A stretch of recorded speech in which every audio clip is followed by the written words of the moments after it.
Friends, you're very welcome to another one of our free weekly Friday community classes. This week, we are going to start a series of classes that will pop up here and there over the next little while about tools of the art. One of my favorite subjects because I really like learning about how folks bring items, tools, into their practice. Now, before we get started, this is a very personal thing, right? The way that I work with tools, the way that you work with tools might be totally different. The way that they speak to me, the way that they dovetail into the things that I do, into my practices, into my relationships, may be very different than yours, and that's okay. It's not only just okay, it's how it should be, right? So my hope with these classes is not that things come across sounding, doctrine. This is how it has to be and how you have to experience this and work this way. No, I want this to be pure inspiration, right? Just you getting a glimpse of how I work, and then hopefully, if you're open to it, sharing with me in return how you work. Use the comments, send me a note, send me photos, all that good stuff. So today, also, as a quick sidebar, marks the last class that I will be filming in this particular space. My apothecary, Green Thread Apothecary here in downtown Salt Lake City, is moving to a big building in the city, in the middle of the city. So that's happening. You'll have to forgive any paint on my hands because, I'm doing a lot of painting, a lot of building out.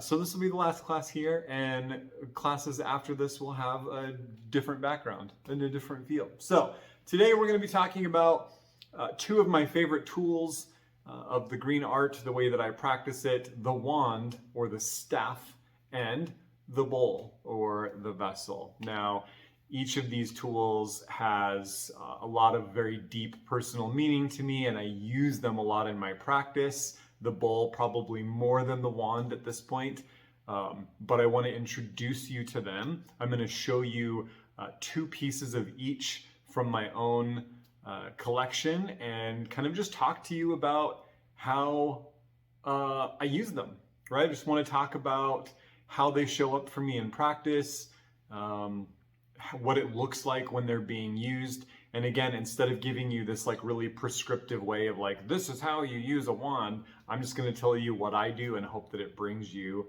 a bit of inspiration. Let us begin with the wand.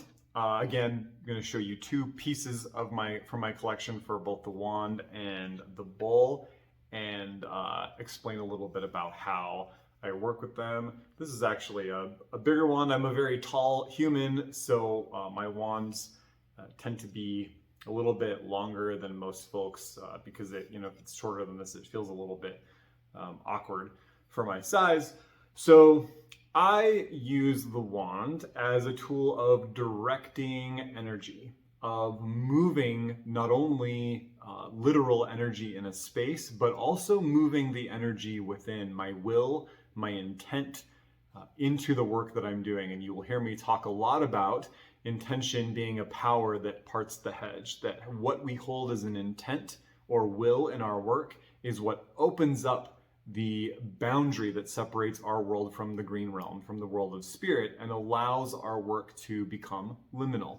So I really appreciate what the wand brings to my practice as a tool that I can use to really get clear about what I'm doing and to direct that energy. So sometimes I will use this tool to call forth will, intent from my heart, what it is that I'm working on, and to direct that through my hands, from my heart, down my arm, through my hands, into the wand, and into the working that I'm doing, whether that's making medicine or crafting a magical amulet or a sachet, or cleansing a space. It doesn't really matter. The other really beautiful function of a wand is that they can be used as an invocative tool. So these can be held as a symbol of the world tree, as a way for us to connect to all that is above and all that is below. Acts as kind of a central axis or a column or a pivot around which the universe dances.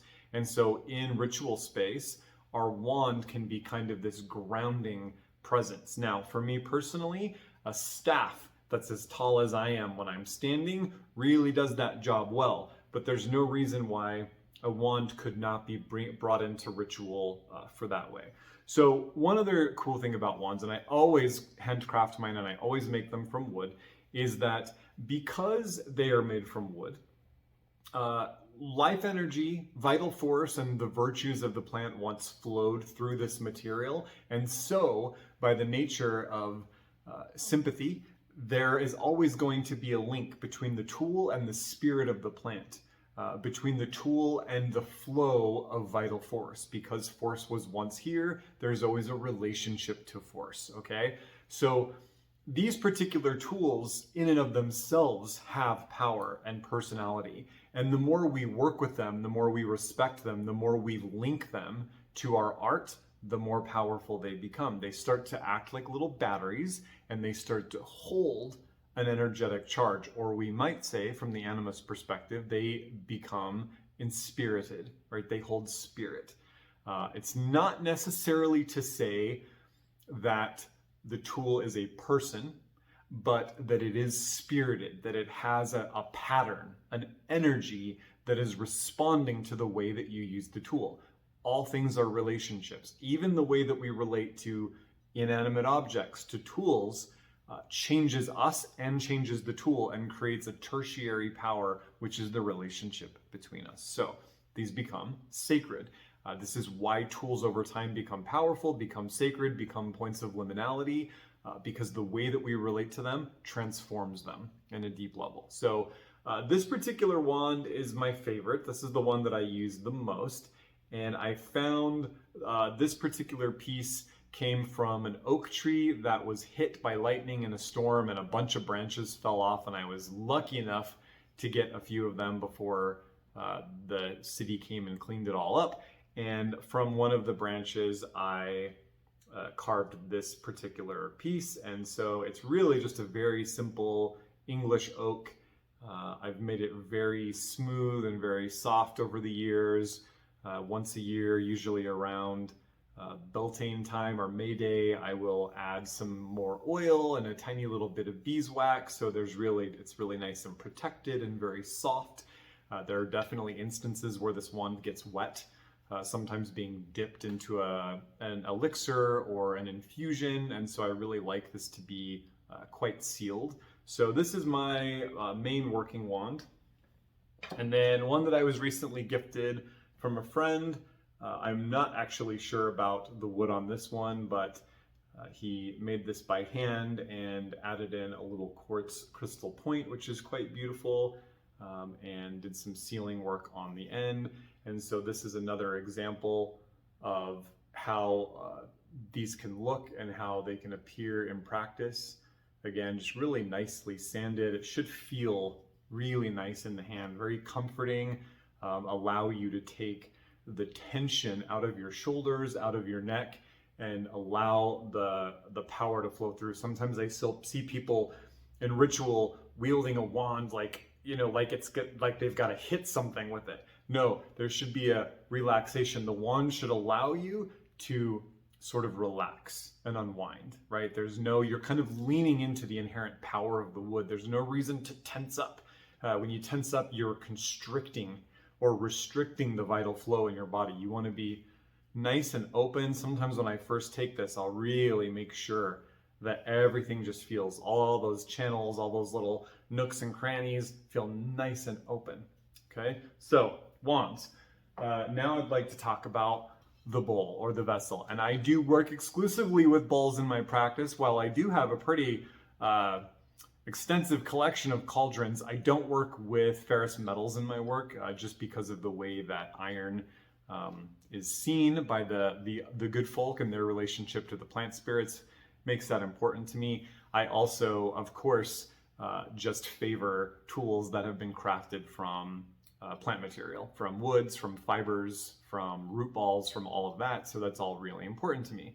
The Bowl for me is a vessel of containment. It is not only practical in that it keeps things in one place, but it can symbolize the earth.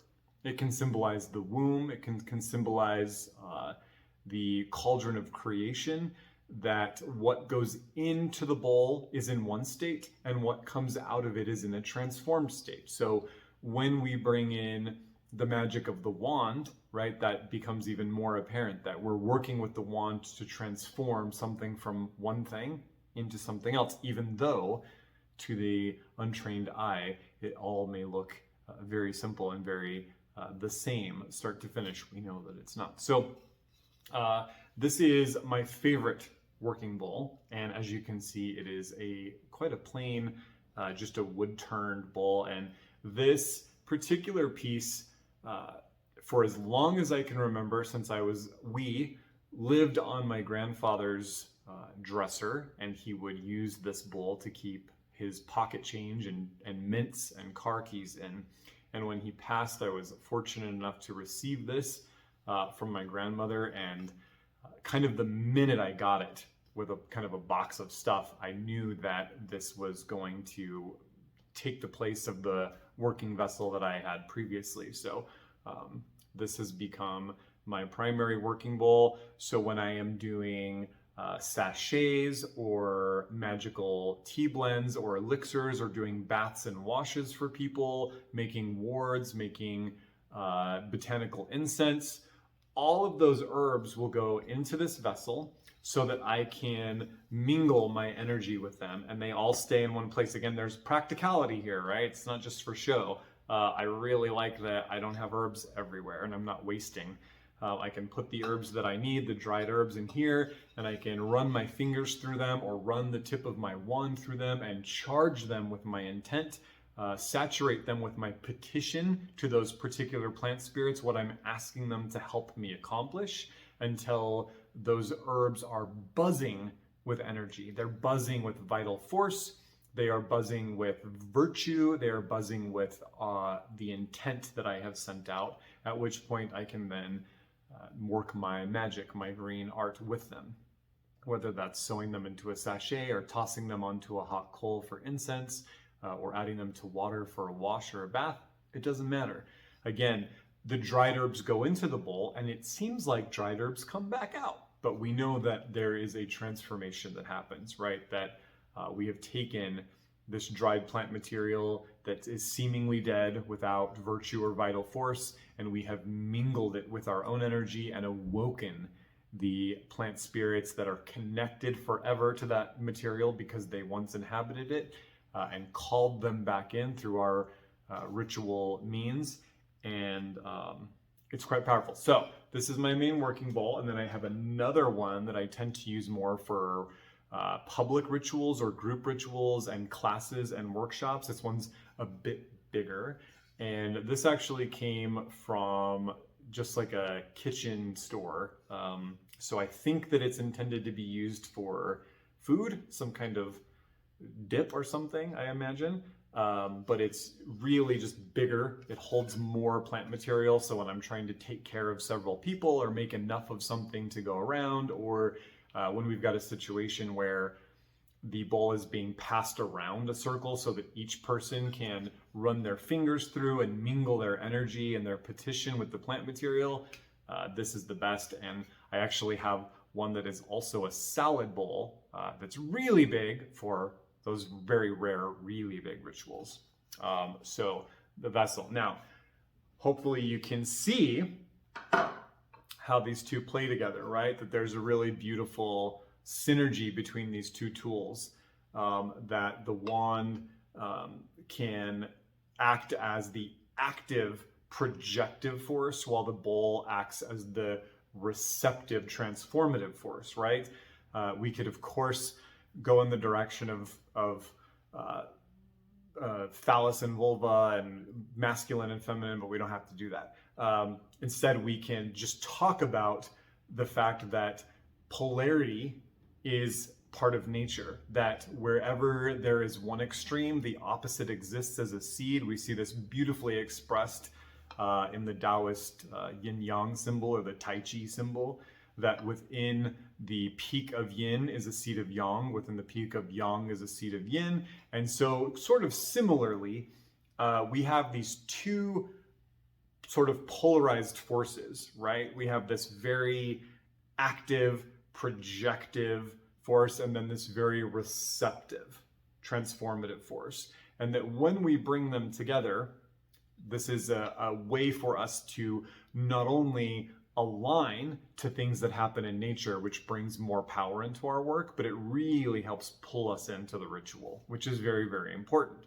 And we see this reflected in the way that the world works. Again, the bowl can be a symbol for the earth, right? I mean, and in my particular practice, wherever I am in the world, the vessel that I'm working in is an icon or a symbol for the Earth Mother, the land goddess of the place where I am, the way that the spirit of place expresses itself in that generative, nurturing energy. And so we see that in nature we have that land, that receptive, that solid ground of existence, and then there is a pole, there is an axis, there is an order around which the cosmos manifests, right? This is kind of the still point and the active point. And when we bring them together in ritual, we're really tapping into some very old symbolism that has a lot of really beautiful implications for our work. Now, this particular foray, as we start talking about this end of things, is a little more appropriate for the class we're going to do on the mortar and pestle, which is another one of my favorite working tools, not only for the practicality of making medicine, but the symbolism of mortar and pestle, the meditation, the transinduction of mortar and pestle. So that's the next tools class that we're going to do. We're going to get all into the mortar and pestle. I'm going to show you a bunch from my collection. I'm going to show you how I work with them, give you some mortar and pestle spellcraft and some meditation and some transinduction ideas. But until then, enjoy your experiences with wand and bowl, with staff and vessel. Of course, if you work with these tools in your own way or have special pieces you'd love to share, I would love to hear from you. Use the comments below. If you would like to support my work and get access to our advanced monthly classes, our continuing advanced courses, all the extra goodies, come over to Patreon. We'd love to have you part of that community. It's a ton of fun, and I would love to see you there. So until next time, take care of yourselves. We'll see you soon.